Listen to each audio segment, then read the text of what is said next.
Hello everyone, कैसे हैं आप सब। Welcome to this video. I hope आप सभी अच्छे होंगे और आपकी तैयारी बहुत ही अच्छे तरीके से चल रही होंगी।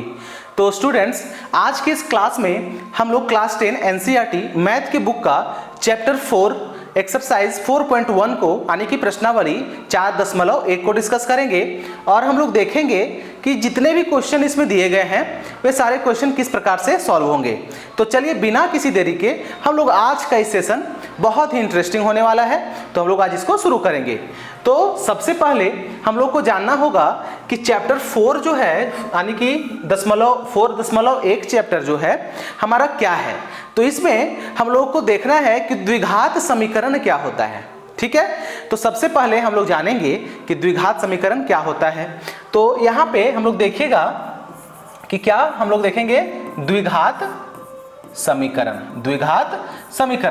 तो द्विघात जैसा कि नाम से लग रहा है, द्विघात, घात मतलब क्या होता है पावर, और द्वि मतलब दो, यानी कि ऐसा समीकरण जिसका घात यानी कि पावर क्या हो, दो हो। ठीक है, उसको द्विघात समीकरण कहेंगे। और इसका एक फॉर्मेट होता है कि इस फॉर्म में वो पाया जाएगा। जैसे इसका फॉर्मेट होता है ax² plus bx plus c is equals to 0। यानी कि द्विघात समीकरण इस फॉर्म में अगर आएगा तो हम लोग देखेंगे, जानेंगे कि द्विघात समीकरण है। जैसे कि फॉर एग्जांपल हम लोग का सीधा क्वेश्चन पे आते हैं। क्या लिखा है, जांच कीजिए कि क्या द्विघात समीकरण है या नहीं है। नीचे दिए गए यहाँ 8 क्वेश्चन हैं। ये क्वेश्चन जो है द्विघात समीकरण है या फिर नहीं है।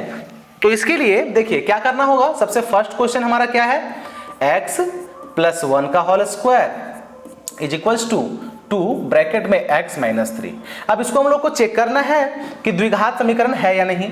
तो हम लोगों को देखना है इसको सॉल्व करके कि इस फॉर्म में आ रहा है या फिर नहीं आ रहा है। तो देखिए यहाँ क्या है, a प्लस बी का होल स्क्वायर के फॉर्म में है। तो हम लोगों को पता है a प्लस बी का होल स्क्वायर का फॉर्मूला क्या होता है, तो a square plus 2ab plus b square. ठीक है, ये हमारा फॉर्मूला होता है। तो यहां इसको उसी पे पुट करेंगे, a स्क्वायर यानी कि x का स्क्वायर प्लस 2ab यानी कि 2, a के जगह पे हमारा x है और b के जगह पे हमारा 1 है, प्लस b स्क्वायर यानी कि 1 का स्क्वायर इज इक्वल्स टू, देखिए 2x हो जाएगा गुना होकर के, माइनस 2 को 3 से करेंगे तो 6। ठीक है, यहां तक क्लियर है। अब यहां देखिए x स्क्वायर प्लस सबको गुना कर देंगे यानी कि 2x प्लस 1 का स्क्वायर 1। इस 2x को इधर ले आएंगे तो प्लस में है तो माइनस 2x, इस 6 को इधर ले आएंगे तो माइनस में है तो प्लस 6। इधर क्या बचा, तो हमारा 0 बचा।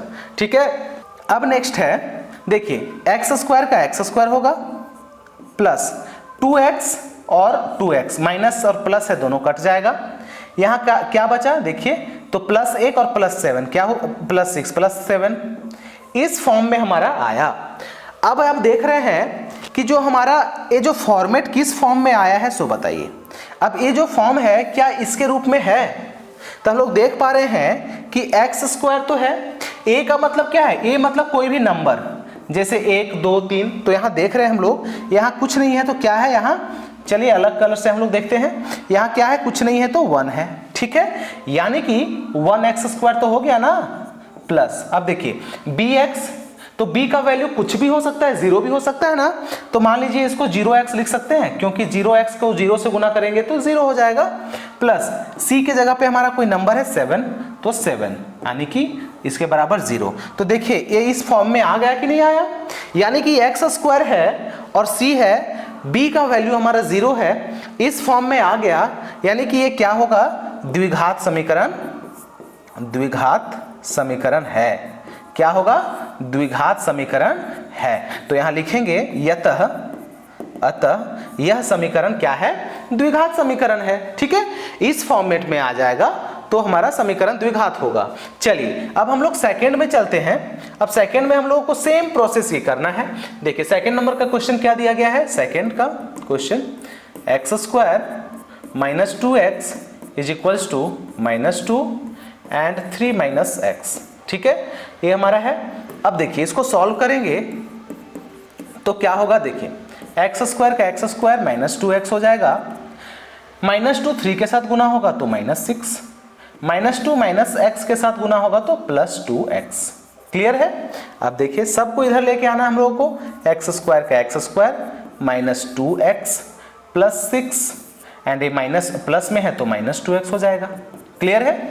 अब देखिए एक्स स्क्वायर का x square minus 2x and minus 2x क्या होगा, माइनस 4x प्लस 6।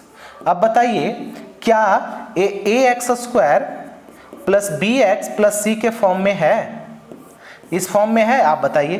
तो है तो ना, a के जगह पे 1 है, b के जगह पे हमारा 4 है, c के जगह पे 6 है, एक्स स्क्वायर और x है ही, यानी कि यतः यहां लिखेंगे यतः यह एक क्या है, द्विघात समीकरण है, द्विघात समीकरण है।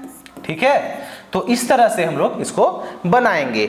और द्विघात मतलब यहां देखिए सबसे बड़ा घात 2 ही है ना, यहां पे क्या है, सबसे बड़ा घात जो है हमारे पास 2 ही है, यानी कि द्विघात समीकरण ये हो जाएगा। चलिए अब हम लोग चलेंगे क्वेश्चन नंबर 3 पर। देखिए क्वेश्चन नंबर 3 क्या बोल रहा है हमारे पास, x minus 2 x plus 1 x minus 1 and x plus 3। ठीक है, इसको हम लोग को देखना है। अब देखिए ये हमारा क्वेश्चन है, इसको मल्टीप्लाई करेंगे ना, कैसे, देखिए मल्टीप्लाई कैसे करेंगे, x को एक बार x से गुना करेंगे, फिर x को करेंगे 1 से, सेम 2 को एक बार x से एंड 2 को 1 से, और सेम प्रोसेस इधर भी करेंगे और देखेंगे हम लोगों का द्विघात आ रहा है या फिर नहीं आ रहा है। तो देखिए x को x से करेंगे तो x स्क्वायर, x को फिर 1 से करेंगे तो प्लस x। क्लियर है। अब माइनस 2 को x से करेंगे तो माइनस 2x एंड माइनस 2 को 1 से करेंगे तो माइनस 2 इज इक्वल्स टू, हो गया। क्लियर है। अब देखिए सेम x को x से करेंगे तो क्या होगा, x स्क्वायर, x को 3 से करेंगे तो प्लस 3x, 1 को x से करेंगे तो minus x and minus plus minus 1 को 3 से करेंगे तो 3, हो गया। अब सभी को हम लोग क्या करेंगे, एक साइड लेके आएंगे। अब एक साइड अगर लेके आते हैं तो देखिए x square plus x minus 2x minus 2 हो गया। इसको ले आएंगे तो जो यहाँ क्या होगा, साइन चेंज हो जाएगा बराबर की साइड आने के बाद, minus x square minus 3x plus x plus 3 is equals to 0। ठीक है। अब यहाँ से देखिए एक्स स्क्वायर प्लस में एक्स स्क्वायर माइनस में कटेगा। ठीक है, और कुछ कट रहा है नहीं। अब देखिए यहाँ क्या होगा, जोड़ दीजिए। देखिए 2x माइनस है माइनस 3x कितना हो गया, माइनस 5x, और x और x प्लस 2x, यानी कि माइनस 5x में प्लस 2x हो गया तो माइनस 3x हो गया। x वाले का काम खत्म। देखिए किस किस का काम हमारा हो गया, x 2x 3x and x का। अब क्या बचा हमारे पास, माइनस 2 एंड प्लस 3, तो माइनस 2 और प्लस 3 को ऐड करेंगे तो प्लस 1 बराबर 0।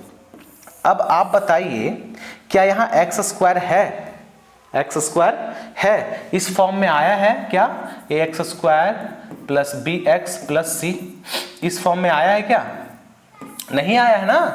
तो अगर नहीं आया है तो हमारा क्या हो गया, यहाँ पे हमारा द्विघात समीकरण नहीं होगा, है ना, नहीं होगा।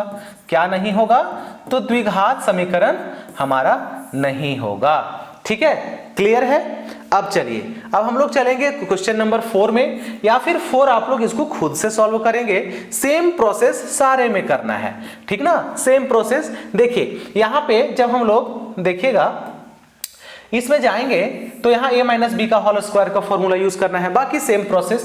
तो a माइनस बी का होल स्क्वायर का फॉर्मूला क्या होगा, a square minus 2ab plus b square. Clear है, फॉर्मूला सिर्फ आपको याद करना है। सेम प्रोसेस देखिए a प्लस बी का होल क्यूब, अगर 7 में हम लोग जाएंगे तो a प्लस बी का, चलिए 7 हम लोग बना के ही देख लेते हैं, ठीक ना। चलिए अब हम लोग चलेंगे क्वेश्चन नंबर 7 में। आप लोग क्वेश्चन नंबर 4, 5 एंड 6 आप लोग होमवर्क है, आप लोग घर में इसे खुद से सॉल्व करेंगे।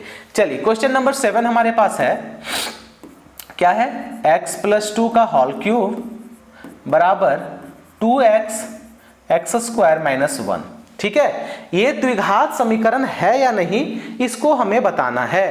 अब यहाँ पे हम लोग क्या करेंगे, देखिए यहाँ पे हम लोग क्या करेंगे कि देख रहे हैं हम लोग a प्लस बी का होल क्यूब का फॉर्मूला है। अब सबसे पहले a प्लस बी का होल क्यूब का फॉर्मूला हम लोग को पता होना चाहिए ना। तो क्या होगा, a क्यूब प्लस b का cube plus 3ab a plus b। ए हमारा फॉर्मूला होता है। सेम a माइनस बी का अगर होल क्यूब बोले, जैसा कि क्वेश्चन नंबर 8 में हमारा है, तो इसका क्या होगा, सिंपल, जहां प्लस है वहां माइनस कर देना है। a cube minus b cube minus 3ab a minus b, simple, ठीक है। सिर्फ यहां जो प्लस है यहां क्या करना है, माइनस कर देना है। अब हम लोग क्या करेंगे कि इस फॉर्म में इसको तोड़ेंगे, a प्लस बी का होल क्यूब का, तो क्या होगा, a क्यूब यानी कि x का क्यूब प्लस 2 का क्यूब b क्यूब होगा प्लस 3a का मान x b का मान 2, 3ab हो गया, और a प्लस बी यानी कि x प्लस 2। क्लियर है। सेम प्रोसेस यहाँ पे मल्टीप्लाई होगा यानी कि 2x का क्यूब माइनस 2x। क्लियर है। अब देखिए यहां से क्या होगा, देखिए x क्यूब होगा, x क्यूब प्लस 2 का पावर 3 8 होगा, एंड प्लस देखिए 3 दूनी 6x होगा, यहाँ 6x को x से गुना करेंगे तो 6x स्क्वायर होगा, प्लस 6x को 2 से करेंगे तो 12x होगा। सेम इधर क्या करेंगे, 2x क्यूब इधर भी है minus 2x cube minus 2x, ठीक है। अब देखिए सबको हम लोग क्या करेंगे, इधर लेके आ जाएंगे, x cube plus 8 plus 6x square plus 12x minus 2x cube plus 2x, क्योंकि दोनों को इधर हम लोग लेके आए तो इसका साइन चेंज हो जाएगा। अब देखिए 2x क्यूब में एक x क्यूब प्लस हो गया तो माइनस x क्यूब बचा, प्लस 6x स्क्वायर है तो 6x स्क्वायर, 12x और 2x प्लस 14x और ये प्लस 8। अब बताइएगा ये क्या ax square plus bx plus c के फॉर्म में है? नहीं ना, क्योंकि यहाँ जो मैक्सिमम घात है हमारे पास क्या है, 3 आ गया है। देखिएगा यहाँ पे, यहाँ जो मैक्सिमम घात है वो क्या आया, 3 आया, यानी कि ये जो हमारा इक्वेशन है, ये जो हमारा समीकरण है, ये इस फॉर्म में, चूंकि यह समीकरण लिखेंगे, यह समीकरण किसमें, ax square plus bx plus c बराबर 0 के रूप में नहीं है, ठीक ना। इसलिए यह क्या है, द्विघात समीकरण नहीं है, सिंपल, ठीक ना। ये क्या है, ये ax square plus b plus c के रूप में नहीं है, तो ये क्या होगा, द्विघात समीकरण नहीं है।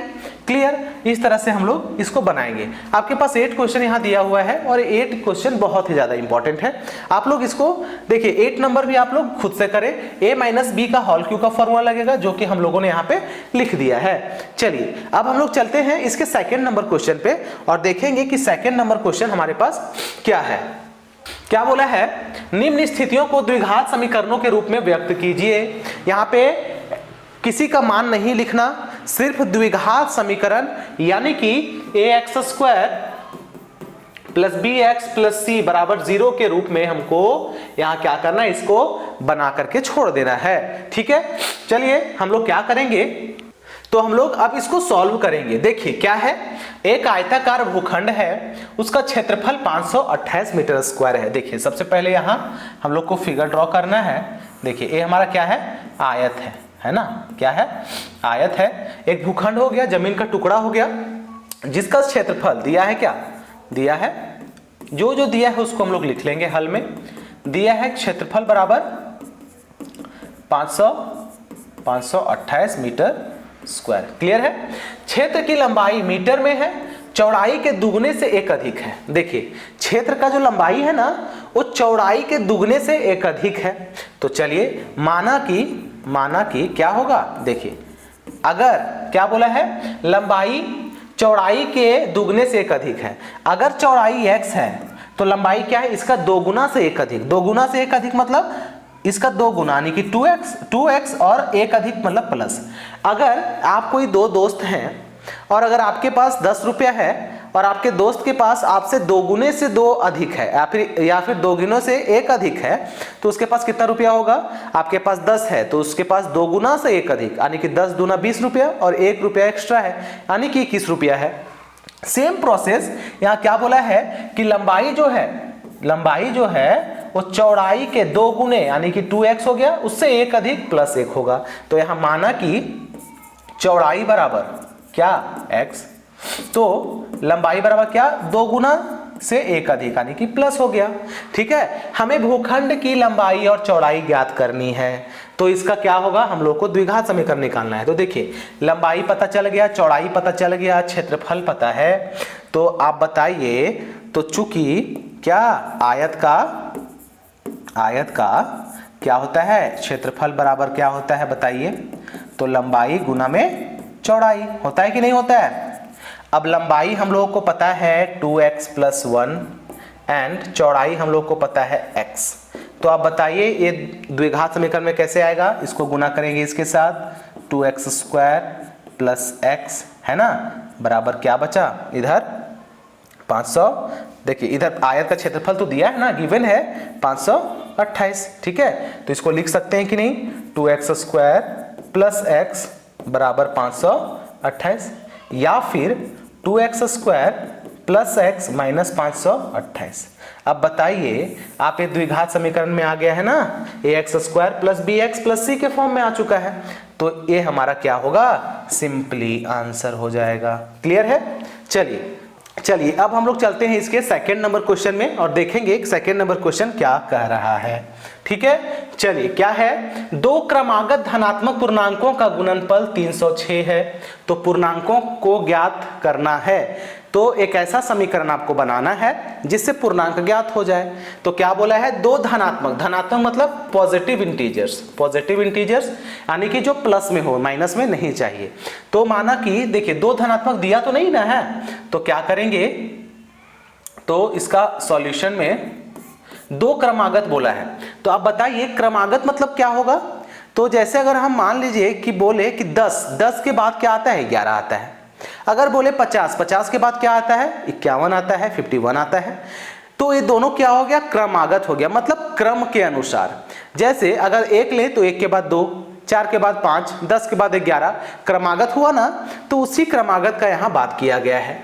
तो क्या होगा, अगर हम बोले 1, तो 1 में क्या जोड़ दिए, 1 जोड़े तो 2 आ गया कि नहीं, यानी कि 1 और इसमें 1 जोड़ दिए तो 2 हो गया, दोनों क्या है, क्रमागत है। अच्छा चलिए अगर हम बोले 49, इसमें +1 कर देंगे, +1 तो 50 हो गया, और ये दोनों क्या हो जाएगा, क्रमागत हो जाएगा, क्योंकि एकदम जस्ट 49 के बाद 50 आता है। सेम उसी प्रकार हमको पता नहीं है कि 2 धनात्मक पूर्णांक कौन कौन सा है, तो क्या करेंगे, मानेंगे, माना कि पहला धनात्मक क्या होगा, पूर्णांक बराबर क्या है, x है, पहला धनात्मक पूर्णांक x। तो दूसरा क्या होगा बताइए, क्रमागत बोला है ना, तो उसके बाद x के बाद क्या आएगा, तो x में से 1 जोड़ देंगे, सिंपल। तो दूसरा क्या होगा, तथा दूसरा धनात्मक पूर्णांक बराबर x में 1 जोड़ देंगे, तो दोनों क्रमागत हो गया। तो एक पूर्णांक पता चल गया, दूसरा पता चल गया।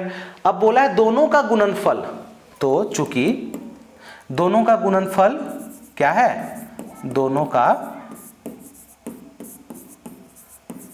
गुणनफल बराबर कितना दिया गया है, तो 306। इसलिए क्या करेंगे, हम लोग दोनों को गुना कर देंगे, x × x + 1 बराबर 306। ठीक है, अब देखिए x को x से मल्टीप्लाई करेंगे तो x² + x, इसको इधर ले आएंगे तो -306 बराबर 0। अब बताइए ये द्विघात समीकरण में है ना, पावर में 2 है, और ax² + bx + c के फॉर्म में भी है, तो इस तरह से इसका आंसर हमारा हो जाएगा। ठीक है, चलिए अब हम लोग चलेंगे क्वेश्चन नंबर 3 में। तो क्या है, 3 नंबर क्वेश्चन बोल रहा है, रोहन की मां उससे 26 वर्ष बड़ी है।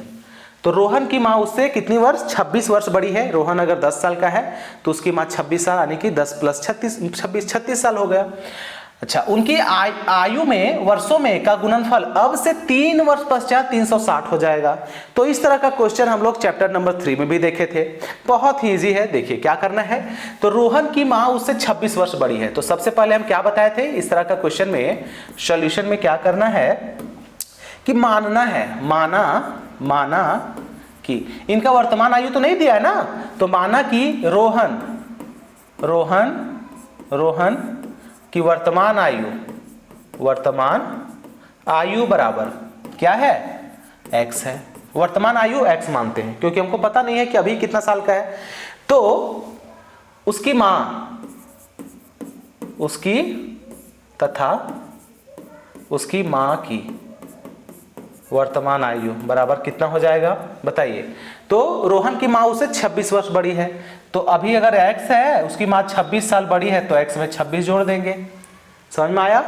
रोहन की आयु x था और उसकी मां उससे 26 साल की बड़ी है, तो उसका उम्र में 26 साल जोड़ देंगे, तो दोनों का वर्तमान आयु आ गया। अब क्या बोला, उनकी आयु का गुणनफल अब से 3 वर्ष पश्चात, 3 वर्ष पश्चात मतलब 3 वर्ष के बाद। तो सबसे पहले हम क्या लिखेंगे यहां, 3 वर्ष बाद, 3 वर्ष पश्चात, 3 वर्ष पश्चात बोला है ना, दोनों की आयु, दोनों की आयु क्या हो जाएगा बताइए। 3 वर्ष बाद दोनों की आयु क्या हो जाएगा, अगर वर्तमान रोहन का x है तो 3 वर्ष के बाद क्या होगा, तो रोहन बराबर क्या होगा, x में 3 जोड़ देंगे, कोई दिक्कत है नहीं। मां का उम्र क्या होगा, तो मां का भी 3 साल बड़ी हो जाएगी ना 3 साल के बाद, यानी कि x + 26 है अभी, तो x + 26 + 3 एक्स्ट्रा हो जाएगा, यानी कि x + 29 हो जाएगी। क्लियर है? कब, तो 3 साल के बाद। तो 3 साल में क्या बोला है कि गुणनफल अब से 3 वर्ष पश्चात कितना हो जाएगा, 360 हो जाएगा। ठीक है, तो इन दोनों का जो गुणनफल है ना, 3 वर्ष का बाद जो उम्र है, क्या बोला है, जो 3 साल के बाद का जो उम्र आया है, इन दोनों का गुणनफल 360 हो जाएगा। उनकी आयु का गुणनफल अब से 3 वर्ष पश्चात 360 हो जाएगा। तो बताइए, 3 साल का आयु निकल गया, इन दोनों का गुणनफल 360 हो जाएगा, तो इसको गुना कर देंगे, 360 हो जाएगा। कैसे, तो क्या करेंगे, अब x + 3, देखिए x + 3 है ना, गुना करेंगे किस में, तो x + 29 में। इन दोनों का गुणनफल कितना बोला है, तो 360 हो जाएगा। क्लियर है? अब 360 हो जाएगा, तो अब यहां से हम लोग गुना करेंगे। देखिए x को x से करेंगे तो x² प्लस x को 29 से करेंगे तो 29x प्लस 3 को x से करेंगे तो 3x और 29 को 3 से करेंगे तो 87 बराबर 360। क्लियर है? अब देखिए यहां से x², 29x और 3x कितना होगा, प्लस 29 और 3 32x। देखिए इसको इधर लेके आएंगे तो 387 + 87 है, इधर लाएंगे तो साइन चेंज होगा, 360 माइनस में हो जाएगा। अब अगर इसको माइनस करते हैं तो क्या आता है, x² प्लस 32x माइनस करेंगे तो कितना, 10 में से 7 गया तो 3 आया, यहाँ बचा कितना, यहाँ बचा 5 बचा, यानी कि 35 में से 8 गया तो हमारा 27 बचेगा, 273 बराबर 0। अब बताइए द्विघात समीकरण आया कि नहीं आया। तो इस तरह से यहाँ से हमारा दोनों का आयु निकल जाएगा, x का वैल्यू फाइंड करेंगे, यानी कि द्विघात समीकरण हमारा ये हो जाएगा। ठीक है, तो चलिए अब हम लोग नेक्स्ट क्वेश्चन में चलते हैं और देखते हैं। नेक्स्ट है हमारा क्वेश्चन नंबर 4। एक रेलगाड़ी 480 किलोमीटर की दूरी समान चाल से चलती है। एक रेलगाड़ी जो है 480 किलोमीटर की दूरी समान चाल से तय करती है।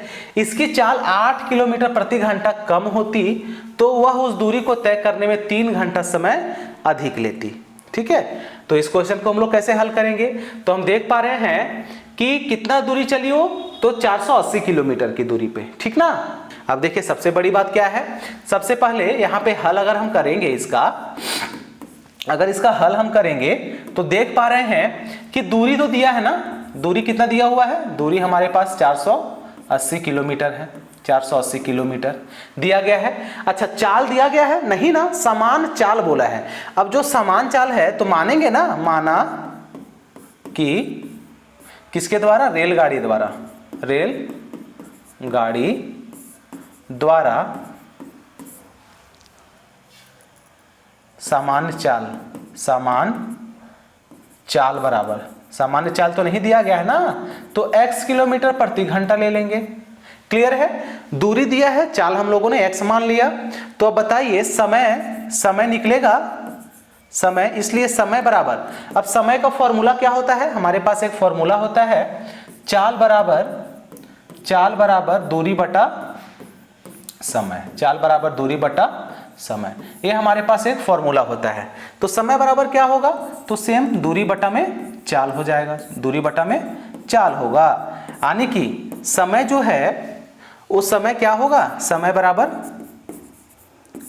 दूरी कितना है तो 480 है, चाल कितना है तो x है।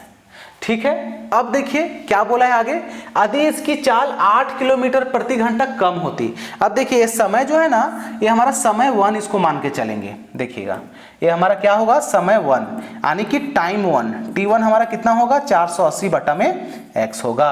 अब देखिए ये हमारा फर्स्ट कंडीशन बोला, सेकेंड कंडीशन क्या बोला, यदि इसकी चाल 8 किलोमीटर प्रति घंटा कम होती। अगर देखिए अब क्या बोला है, अब चाल बराबर क्या बोला कि पहले x था, अब 8 कम हो जाए, तो x था पहले 8 कम हो गया, यानी कि 8 माइनस कर देंगे, है ना। अब चाल कितना हो गया, x minus 8 kilometre per hour.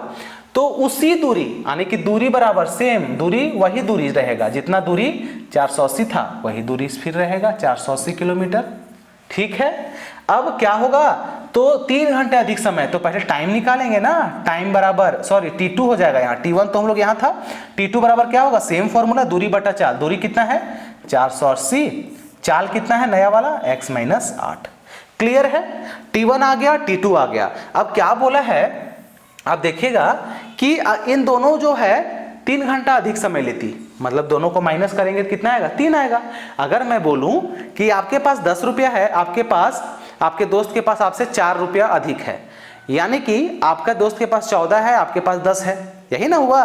तो 14 में 10 घटाएंगे तो 4 आएगा। तो जितना अधिक या कम रहेगा वही दोनों का क्या होता है, अंतर होता है। तो अब दिया है क्या, दिया है ना, अब दिया है क्या, t2 माइनस t1 बराबर कितना हमारा 3 घंटा। क्लियर है, t2 कितना है हमारा 480 बटा x माइनस 8 माइनस t1 कितना है 480 बटा में x बराबर 3। अब हम लोग इसको सॉल्व करेंगे तो क्या करेंगे, सॉल्व करेंगे तो देखिए यहाँ से एलसीएम लेंगे तो x माइनस 8 एलसीएम आ गया, x माइनस 8 कट गया, तो 480 को x से गुना कर देंगे तो 480x माइनस x कट गया तो 48 गुना होगा x माइनस 8 से बराबर 3। ठीक है, यहाँ तक समझ में आया। अब अगर यहाँ तक समझ में आया तो हम लोग इसको थोड़ा सा सॉल्व करेंगे और आगे तक आप लोग इसको खुद से भी सॉल्व कर सकते हैं, ठीक ना। लेकिन चलिए मैं आपको बताता हूँ कि कैसे इसको हम लोग सॉल्व करेंगे। तो देखिए इसको थोड़ा सा यहाँ पे हम लोग, अब देखिए इस तरह से हो गया। अब हम लोग देखेंगे क्या कि देखिए क्या था, ए आया ना, अब यहाँ से इसको सॉल्व करेंगे तो 480x, ठीक है, माइनस 48 को x से गुना करेंगे तो 48x, माइनस माइनस और माइनस प्लस हो जाएगा, सॉरी 48 को 8 से गुना करेंगे तो 8 8 64 का 4, हाथ में 6, 8 चौक 32 और 6 32 और 6 38 384 बटा में x स्क्वायर माइनस 8x बराबर 3 हो जाएगा। अब यहाँ से क्रॉस मल्टीप्लिकेशन होगा, यहाँ कुछ नहीं है तो 1 है, तो क्या होगा 480x माइनस 48x प्लस 384। ठीक है, कोई दिक्कत है। अब यहाँ से a मल्टीप्लाई होगा तो बराबर 3x स्क्वायर माइनस 8 या 24x। अब इसको इधर उधर करके हम लोग करेंगे कैसे, तो देखिए यहाँ पे क्या है, x स्क्वायर को 3x स्क्वायर को उधर ही रहने देंगे, माइनस 24x को भी रहने देंगे, सब को उधर ले जाइए तो माइनस 480x, सॉरी हाँ प्लस में माइनस, माइनस है तो प्लस 48x माइनस 384 बराबर 0। अब देखिए क्या होगा, 3x स्क्वायर 24x और कहाँ x है 48x, बताइए 48x में 24x माइनस हो गया तो प्लस 24x बचेगा। ठीक है, अब देखिए क्या है, प्लस एक और है 480x है, माइनस होगा माइनस 480x माइनस 384 बराबर 0। अब देखिए इन दोनों को भी घटाएंगे तो x में आएगा ना हमारा आंसर, यानी कि ax square plus bx plus c के फॉर्म में आ गया, तो ये हमारा क्या हो गया, द्विघात समीकरण हो गया। तो यही तो हम लोगों को लाना था। तो इस तरह से हम लोग इस पूरे चैप्टर को सॉल्व करेंगे और आप देख रहे हैं कि कितना इजी चैप्टर था, सिर्फ द्विघात समीकरण निकालना था। तो आप लोगों ने जाना इस चैप्टर में कि द्विघात समीकरण क्या होता है, जिसका घात जिसका पावर 2 होता है उसको द्विघात समीकरण कहते हैं, और किस फॉर्म में होता है, तो ax square plus bx plus c के फॉर्म में होता है। ठीक है, तो ये चैप्टर आज हमारा कंप्लीट होता है।